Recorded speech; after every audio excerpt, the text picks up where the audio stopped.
ये दोस्तों technical helper का मास्टर क्वेश्चन पेपर है कि जो क्वेश्चन नंबर इसमें टेक्निकल क्वेश्चन टोटल 100 है।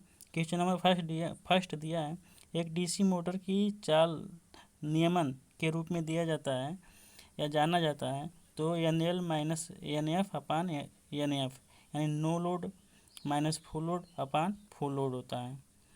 क्वेश्चन नंबर सेकंड है 750 RPM की फुल लोड चाल और 10% चाल नियमन वाली डीसी मोटर की नो लोड चाल होगी तो आप 750 का 10% निकालेंगे 75 आ जाएगा और 750 में 75 अगर जोड़ते हैं तो 825 RPM आ जाएगी। इस तरह ऑप्शन नंबर सी करेक्ट हो जाएगा। क्वेश्चन नंबर 3 है, विद्युत केबल उपकरणों में आग बुझाने के लिए किस प्रकार के अग्निशामक का उपयोग किया जाता है। तो ज़्यादातर जो यूज होता है वो आपका कौन सा होता है, CTC यूज होता है, जो ऑप्शन नंबर सी है, CTC यूज होता है, कार्बन टेट्राक्लोराइड। और एक और होता है फोम टाइप होता है, तो सॉरी एक और होता है जो हेलान टाइप होता है, इसको भी इलेक्ट्रिक में लगी आग को बुझाने के लिए यूज करते हैं। तो इसमें जो दिया है कार्बन डाइऑक्साइड, ये पूर्णतः सही नहीं है। क्वेश्चन नंबर 4 है, कंबल बालू इत्यादि का उपयोग करके ऑक्सीजन की सप्लाई रोक कर आग बुझाने की प्रक्रिया को क्या कहते हैं। तो ये स्टैंडर्ड है, तो इसको क्या कहते हैं, इसको हम कहते हैं स्मूथरिंग कहते हैं। क्या कहते हैं, इसको हम स्मूथरिंग कहते हैं। ठीक है। क्वेश्चन नंबर 5 है, तांबे की तार की बनी एक कॉइल का प्रतिरोध 0 डिग्री सेल्सियस पे 100 ओम है तथा 30 डिग्री सेल्सियस पे इसके प्रतिरोध की गणना करना है, जबकि टेम्परेचर कोफिशिएंट दिया है 0.004 प्रति डिग्री सेल्सियस।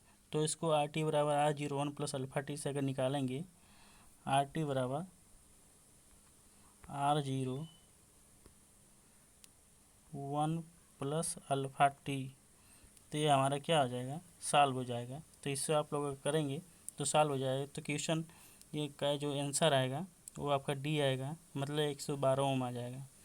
क्वेश्चन नंबर 6 है,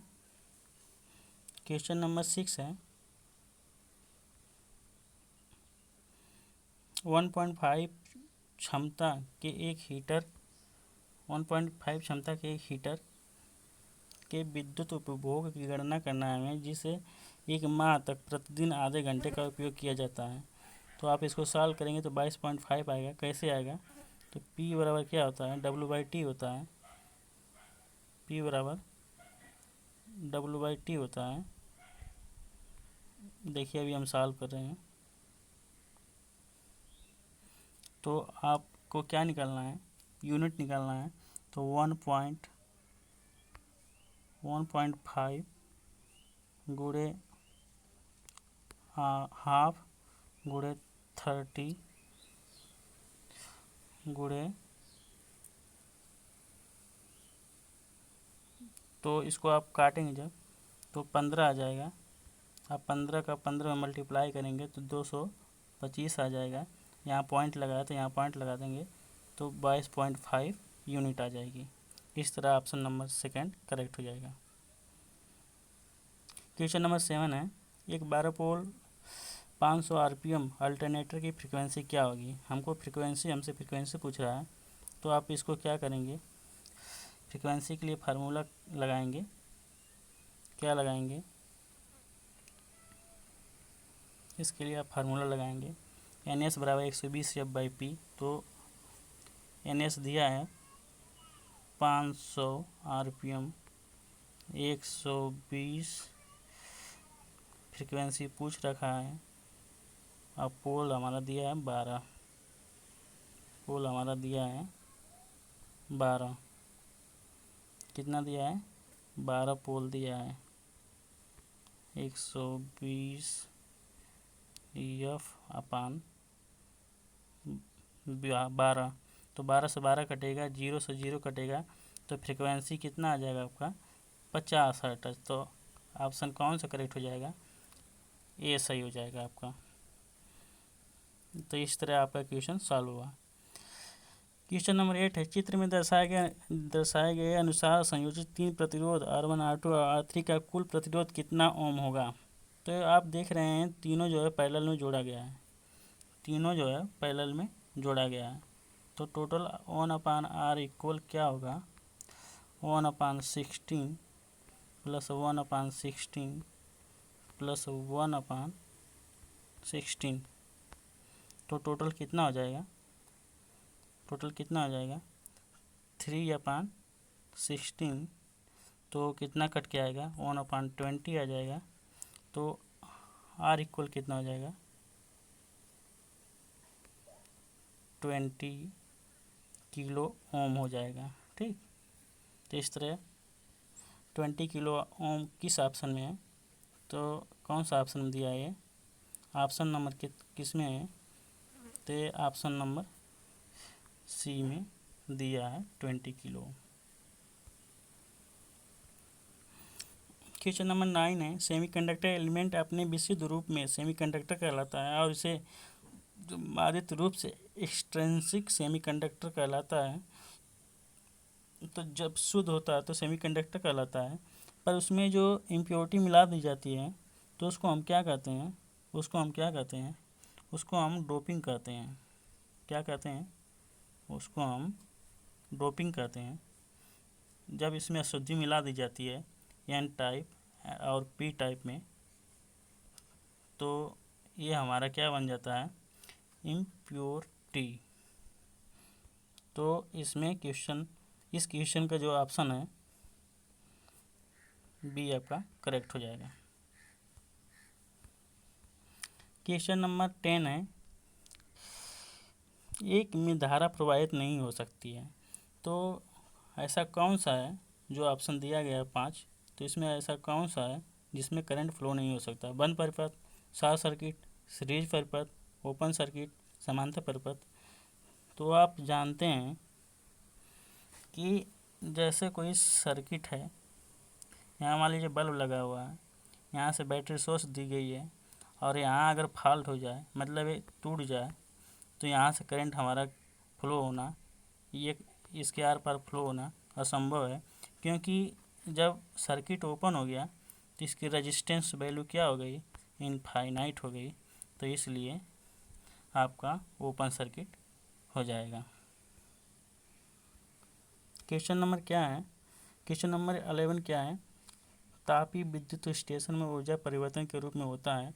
तो जो थर्मल पावर प्लांट होता है वो उसमें ऊर्जा को इलेक्ट्रिकल ऊर्जा में कन्वर्ट करता है। वो भी कैसे करता है, ये जो है इसमें कोयले का उपयोग करते हैं, इसमें हम कोयले का उपयोग करते हैं और ये हमें कन्वर्ट करके क्या देता है, इलेक्ट्रिकल में कन्वर्ट कर देता है। कोल को जो है हम हीट करके उसमें से क्या करते हैं, वाष्प के माध्यम से जो है इलेक्ट्रिकल में हम इसको कन्वर्ट कर देते हैं। तो इस तरह ऑप्शन नंबर आपका कौन सा करेक्ट हो जाएगा, ऊष्मीय ऊर्जा से विद्युत ऊर्जा में कन्वर्ट करने के लिए।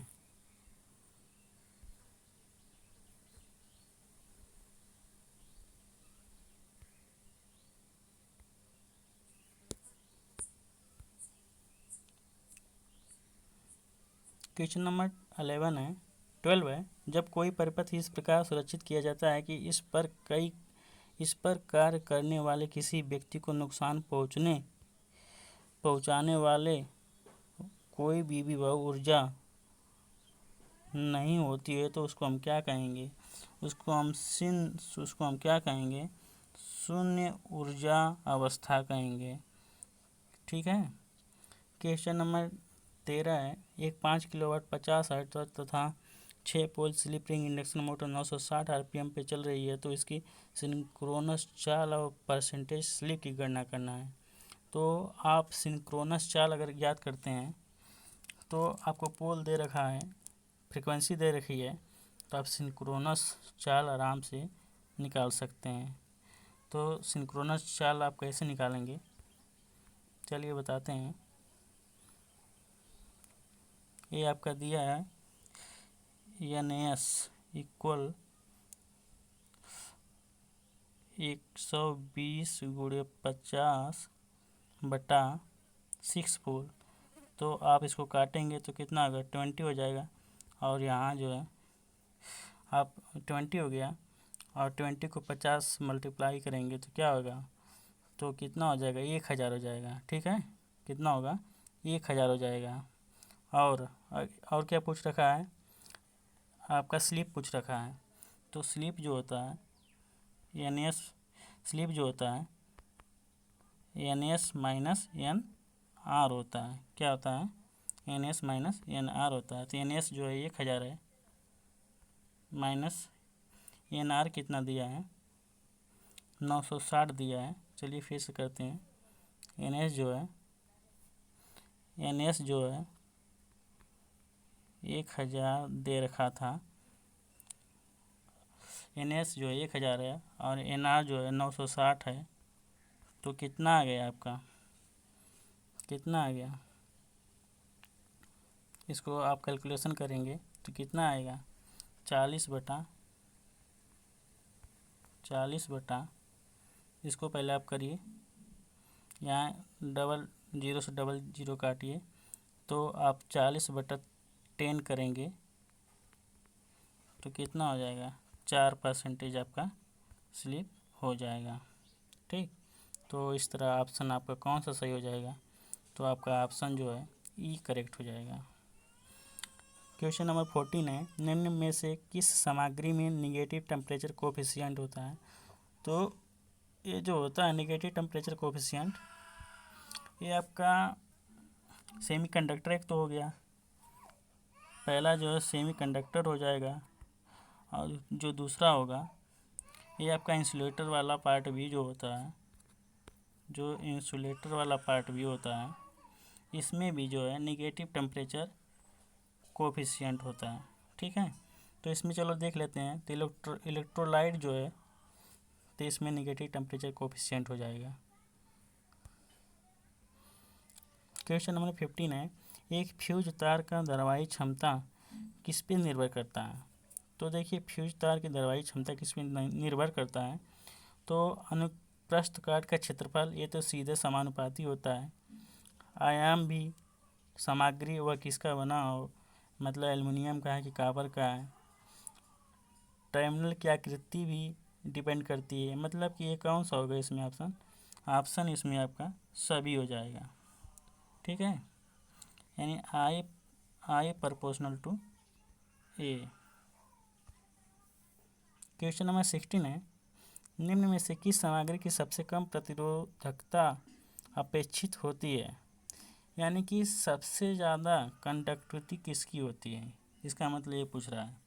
तो इसमें देखिए निकिल है, पारा है, तांबा है, और जिंक है, सीसा है। पर कॉपर की जो होता है रेजिस्टेंस वैल्यू हाई लो होती है, एंड कंडक्टेंस वैल्यू जो होती है वो हाई हो जाती है।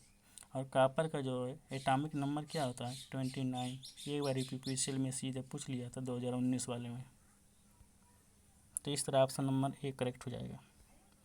क्वेश्चन नंबर 70 है, द्वारा निम्न प्रतिरोध की शुद्ध माप की जा सकती है, मतलब किसके द्वारा शुद्ध रेजिस्टेंस वैल्यू जो है मेजर किया जा सकता है। तो सीरिंग ब्रिज से तो आप जो है कैपेसिटेंस मापेंगे। Wheatstone bridge, Kelvin bridge, Wien's bridge. तो केल्विन ब्रिज जो वो प्योर रेजिस्टेंस वैल्यू को मेजर करता है। पर अगर डबल केल्विन ब्रिज हो, अगर डबल केल्विन ब्रिज हो, डबल केल्विन ब्रिज हो, तो ये जो है और बेस्ट मेजर करेगा, और बेस्ट मेजर करेगा। ठीक है, तो इस तरह ऑप्शन कौन सा सही होगा, ऑप्शन आपका डी सही हो जाएगा। क्वेश्चन नंबर 18 है, विद्युत मशीनों में किसे कम करने के लिए लेमिनेटेड कोर का उपयोग किया जाता है। तो विद्युत मशीनों में ये तो बहुत ही फेमस क्वेश्चन है, हाईलाइट क्वेश्चन है। ईडी करंट को कम करने के लिए लेमिनेटेड कोर किया, ईडी करंट को कम करने के लिए कोर को लेमिनेट किया जाता है। ईडी करंट बराबर क्या होता है, lambda b square h square t square b square f square t square b. यानी कि जो जो एडी करंट लॉस है वो लेमिनेशन के वर्ग के समानुपाती है और फ्रीक्वेंसी के भी वर्ग के समानुपाती है। और जो बी यहाँ है ये वैल्यूम है, वोल्टेज नहीं है, क्या है, वैल्यूम है। ठीक है, तो एडी करंट के हानि के बराबर है।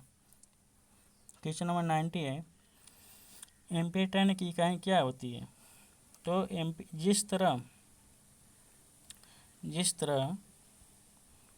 जिस तरह आपका इलेक्ट्रिक फील्ड में क्या होता है, जिसको इलेक्ट्रिक प्रेशर कहते हैं, मतलब कि विद्युत वाहक बल कहते हैं, इसी तरह मैग्नेटिक फील्ड में एमएमएफ होता है, यानी मैग्नेटोमोटिव फोर्स होता है। तो मैग्नेटोमोटिव फोर्स बराबर क्या होता है, एमएमएफ बराबर क्या होता है, एन इंटू आई, यानी नंबर ऑफ टर्न और उसमें कितनी करंट फ्लो हो रही है। जैसे कोई कॉइल है तो कितने टर्न है और यहाँ से कितने करंट फ्लो हो रही है, वही हमारा क्या होगा, एमएमएफ होगा। तो क्या हो जाएगा, एम्पियर टर्न, ये हमारा क्या होगा, एम्पियर टर्न होगा। ये मैग्नेटोमोटिव फोर्स की यूनिट होती है। तो आपका जो है ये कौन सा ऑप्शन सही हो जाएगा, question option number D correct हो जाएगा। क्वेश्चन नंबर 20 है, शुद्ध संधारित्र में अपव्यय होने वाले पावर होती है। बाई प्योर कैपेसिटेंस की बात कर रहा है, प्योर कैपेसिटेंस की बात कर रहा है। अगर प्योर कैपेसिटेंस की बात करें और प्योर इंडक्टेंस की बात करें और प्योर रेजिस्टेंस की बात करें, 3 पैसिव पैरामीटर होता है। एक और होता है जी कंडक्टेंस, यानी CL, R और G, 3 पैसिव पैरामीटर होते हैं। तो अगर प्योर कैपेसिटिव है तो पावर कंजक्शन कभी नहीं करेगा, यह जो वोल्टेज को क्या करेगा, स्टोर करेगा। अगर वहीं प्योर इंडक्टिव है तब पर भी ये पावर का कंजप्शन नहीं करेगा, यह भी इंडक्टिव फॉर्म में करंट को क्या करेगा, स्टोर कर लेगा। अगर प्योर रेजिस्टिव है तब तो यह पावर का जिम्मेदारी हो, क्योंकि पावर का जो लॉस होता है किसमें होता है, सबसे ज़्यादा पावर का जो लॉस है सबसे ज़्यादा किसमें होता है, रजिस्टेंस वैल्यू में होता है। किसमें होता है, रजिस्टेंस वैल्यू में होता है। ठीक है, तो सबसे ज़्यादा पावर लॉस जो होता है रेजिस्टेंस वैल्यू में होता है। तो इसमें प्योर कैपेसिटेंस दिया है, तो इसलिए ऑप्शन आपका कौन सा सही हो जाएगा, ये सही हो जाएगा, यानी पावर कंजक्शन 0 हो जाएगा। क्या होगा, 0 हो जाएगा। तो बस आज इतना ही।